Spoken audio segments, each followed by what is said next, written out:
आता आपण बघूयात विविध जिल्ह्यांमधल्या टॉप 9 बातम्या।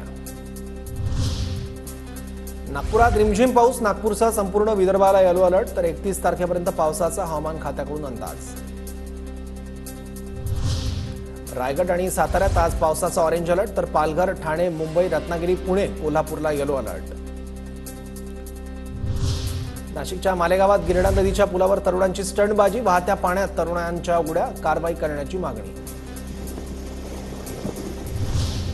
गणेशोत्सवासाठी पश्चिम रेल्वेच्या 6 विशेष गाड्यांचं आजपासून आरक्षण, कोकणात जाणाऱ्या चाकरमान्यांसाठी रेल्वे बुकिंग सुरू।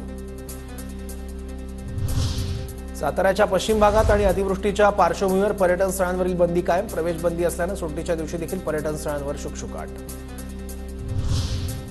गोंदियातील नवेगाव बांध परिसरात हत्तींची दहशत, नागरिकांमध्ये दहशतीचं वातावरण, शेतकऱ्यांनी खबरदारी बाळगण्याच्या सूचना।